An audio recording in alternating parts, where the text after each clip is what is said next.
ಹಾಗೆ so program ಬಗ್ಗೆ planning ಬಗ್ಗೆ ಪ್ಲ್ಯಾನಿಂಗ್ ಬಗ್ಗೆ ಹೇಳೋದಾದರೆ ಫಸ್ಟ್ ಆಫ್ ಆಲ್ ಪ್ರೋಗ್ರಾಮ್ ಬಗ್ಗೆ ಹೇಳಬೇಕಂದ್ರೆ ನೀವು ಹೇಳಿದ ಹಾಗೆ ಹೆಣ್ಮಕ್ಳಿಗೆ ಇವಾಗ ಆರ್ಟಿಸ್ಟ್ ಅಂದರೆ ಅವ್ರಿಗೆ ಈ ಆಟ ಆಡೋದಕ್ಕೆ ಅಂತ ಆಪರ್ಚುನಿಟೀಸ್ ಎಲ್ಲ ಕಮ್ಮಿ. ಸ್ಪೋರ್ಟ್ಸ್ ಅನ್ನೋ ವಿಷಯ ಬಂದಾಗ ಮೋಸ್ಟ್ಲಿ ಯಾವಾಗಲೂ ಮೆನ್ ಆರ್ಗನೈಸ್ ಮಾಡ್ತಾರೆ, ಹುಡುಗಿರು ಆರ್ಗನೈಸ್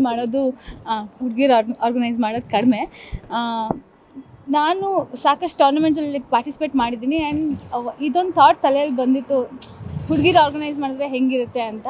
ಅದೇ ಥರ ಲೈಕ್ ಮೈಂಡೆಡ್ ಪೀಪಲ್ ಎಲ್ಲ ಒಟ್ಟಿಗೆ ಜಾಯ್ನ್ ಆದಾಗ ಅದೊಂದು ಥಾಟ್ ಕಲ್ಟಿವೇಟ್ ಆಗಿ ಇವತ್ತು ಜರ್ಸಿ ಲಾಂಚ್ ಮಟ್ಟಕ್ಕೆ ಬಂದು ನಿಂತಿದೆ. ಆ್ಯಂಡ್ ಇದರಿಂದ ಎಷ್ಟೊಂದು ಜನಕ್ಕೆ ಜಾಬ್ ಆಪರ್ಚುನಿಟೀಸ್ ಕ್ರಿಯೇಟ್ ಆಗುತ್ತೆ. ಆ್ಯಂಡ್ ಎಷ್ಟೊಂದು ಹೆಣ್ಮಕ್ಳು ಒಂದು ಆಪರ್ಚುನಿಟಿಗೆ ವೆಯ್ಟ್ ಮಾಡ್ತಿರ್ತಾರೆ, ಅವ್ರ ಟ್ಯಾಲೆಂಟ್ ತೋರಿಸೋದಕ್ಕಂತ ಒಂದು ಒಳ್ಳೆ ಪ್ಲ್ಯಾಟ್ಫಾರ್ಮ್ ಸಿಗುತ್ತೆ. ಆ್ಯಂಡ್ ಕನೆಕ್ಷನ್ಸ್ಗಳು ಆಗಿರ್ಬೋದು ಅಥವಾ ಪ್ರತಿಯೊಂದು ವಿಷಯದಲ್ಲೂ ಎಲ್ಲದಕ್ಕೂ ಹೆಲ್ಪ್ ಆಗುವಂಥ ಒಂದು ಪ್ಲ್ಯಾಟ್ಫಾರ್ಮ್ ಕ್ರಿಯೇಟ್ ಮಾಡಿದ್ವಿ. ಆ್ಯಂಡ್ ನಮ್ಮ ಕೈಲಿ ಎಷ್ಟು ಸಾಧ್ಯನೋ ಅಷ್ಟು ಅನ್ಬಯಾಸ್ಡಾಗಿ ಈ ಒಂದು ಟೂರ್ನಮೆಂಟ್ನ ಮಾಡಬೇಕು ಅಂತ ಎಲ್ಲ ರೀತಿ ಪ್ರಯತ್ನ ಒಂದು 3 ಮಂತ್ಸಿಂದ we have work hard. So ಈಗ WTC ಅಂದರೆ ಅದು ಏನು, ಟೀಮ್ಗಳಿರುತ್ತೆ, ಸೊ ಹೇಗೆ ಅದನ್ನು ಯಾವ ಥರ ಪ್ಲಾನಿಂಗ್ ಮಾಡ್ಕೊಂಡಿದ್ದೀರಾ? So tournament women's throwball and cricket ಉತ್ಸವ ಅಂತ. ಸೊ ಬೇಸಿಕಲಿ ದಿವ್ಯಾ ಅವ್ರು ಹೇಳಿದಾಗೆ ನಾವೆಲ್ಲ ಮುಂಚೆ ಬೇರೆ ಟೂರ್ನಮೆಂಟ್ಸಲ್ಲಿ ಪಾರ್ಟಿಸಿಪೇಟ್ ಮಾಡ್ತಾ ಇದ್ವಿ. ಸೊ ಇದೊಂದು ನಮಗೂ ಅನಿಸ್ತು, ಬಿಕಾಸ್ ನಾವು ಎಲ್ಲ ಸಿನಿಮಾ ರಂಗದಲ್ಲಿ ಇರೋರಿಂದ, ಆಮೇಲೆ ನಮ್ಮ ರಿಪೋರ್ಟರ್ಸ್ಗಳಿದ್ದಾರೆ, ಸಿಂಗರ್ಸ್ ಇದ್ದಾರೆ, ಆರ್ಟಿಸ್ಟು, ಮಾಡೆಲ್ಸು, ಇನ್ಫ್ಲೂಯೆನ್ಸಸ್ ಎಲ್ಲ ಒಂದು ಇದರಿಂದ ನಾವು ಪಿಕ್ ಮಾಡಿ ಇದಕ್ಕೆ ಟೂರ್ನಮೆಂಟಿಗೆ ಸೆಲೆಕ್ಟ್ ಕೂಡ ಮಾಡಿದ್ದೀವಿ. ಸೊ ಎಲ್ಲರೂ ಅವ್ರವ್ರ ಕೆಲಸದಲ್ಲಿ ಬ್ಯುಸಿಯಾಗಿರ್ತಾರೆ. ಇದೊಂದು ಗೆಟ್ ಟುಗೆದರ್, ಒಂದು ಫನ್, ಆಮೇಲೆ ನಾವು ಸ್ಪೋರ್ಟ್ಸ್ ಇಟ್ಟಿರೋದ್ರಿಂದ ಫಿಟ್ನೆಸ್ ಕೂಡ ಹೆಲ್ಪ್ ಆಗುತ್ತೆ. ಮೋಸ್ಟ್ಲಿ ಇಲ್ಲಿ ಎಷ್ಟೊಂದು ಜನ ಹುಡುಗಿರಿಗೆ ಯಾರ್ಯಾರು ಆರ್ಟಿಸ್ಟ್ಗಳು ಅನ್ನೋದು ಗೊತ್ತಿರೋದಿಲ್ಲ. ಸೊ ಹಾಗಾಗಿ ಒಂದು ನೆಟ್ವರ್ಕಿಂಗ್ ಕೂಡ ಬಿಲ್ಡ್ ಆಗುತ್ತೆ. ಆ್ಯಸ್ ಶಿ ಟೋಲ್ಡ್, ನಮಗೆ ಒಂದು ಆಪರ್ಚುನಿಟಿ ಸಿಗ್ಬೋದು, ಯಾರೊಬ್ಬರು ಡಿರೆಕ್ಟರು, ಪ್ರೊಡ್ಯೂಸರ್, ಒಂದು ಸಿನಿಮಾಗೇನೋ ಒಂದು ಅವಕಾಶ ಸಿಗ್ಬೋದು, ಇಲ್ಲ ಮುಖ ಪರಿಚಯ ಆಗ್ಬೋದು ಪ್ರಮೋಷನ್ಸ್ ಥ್ರೂ ಅನ್ನೋದೊಂದಿತ್ತು.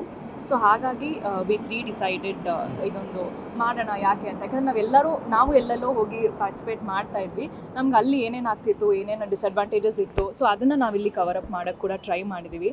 ಐ ಥಿಂಕ್ ಒಂದು 4-5 ಮಂತ್ಸಿಂದ ನಾವು ಇದ್ರ ಮೇಲೆ ವರ್ಕ್ ಮಾಡಿದ್ದೀವಿ. ನಮ್ಮ ಎಲ್ಲ ಅಂದರೆ ಸಿನಿಮಾ ಕೆಲಸಗಳನ್ನ ಬಿಟ್ಟು ಉತ್ಸವಗೋಸ್ಕರ ನಾವು ಇಡೀ ತಂಡ, ನಾವು 3 ಜನ ಅಂತಲ್ಲ, ಇನ್ನೂ 3 ಜನ ನಮ್ಮ ಟೀಮಲ್ಲಿದ್ದಾರೆ. ಸೊ ತುಂಬ ಕಷ್ಟಪಟ್ಟು ಇಷ್ಟಪಟ್ಟು ಆ್ಯಂಡ್ ಇವತ್ತು ಈ ಸ್ಟೇಜಿಗೆ ಬಂದಿದ್ದೀವಿ. ಎಲ್ಲರ ಸಪೋರ್ಟ್ ಬೇಕು. ಎಷ್ಟು ಟೀಮ್ ಇದೆ? 10 ಟೀಮ್ ಇದೆ. ಓಕೆ, ಫಸ್ಟ್ಲಿ ಉತ್ಸವ ಅಂತ ಏನಕ್ಕೆ ಹೆಸರಿಟ್ವಿ ಅಂದರೆ, ಅದು ಉತ್ಸವ ಅಂದರೆ ಒಂದು ಸೆಲೆಬ್ರೇಷನ್, ನಾವು ಇದನ್ನು ಒಂದು ಸೆಲೆಬ್ರೇಷನ್ ಥರನೇ ಮಾಡಬೇಕು ಅಂತ ಉತ್ಸವ ಅಂತ ಹೆಸರಿಟ್ವಿ.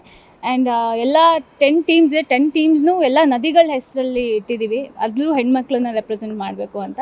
10 ಟೀಮ್ ಇರುತ್ತೆ, 10 ಓನರ್ ಇರ್ತಾರೆ. ಥ್ರೋಬಾಲ್ ಆ್ಯಂಡ್ ಕ್ರಿಕೆಟ್ 2 ಮ್ಯಾಚ್ಗಳನ್ನ ಇಂಡೋರಲ್ಲಿ ಆಡ್ತಾರೆ. ಎಷ್ಟು ದಿವಸ ನಡೆಯುತ್ತೆ? ಗೆದ್ದವ್ರಿಗೆ ಏನೇನಿರುತ್ತೆ?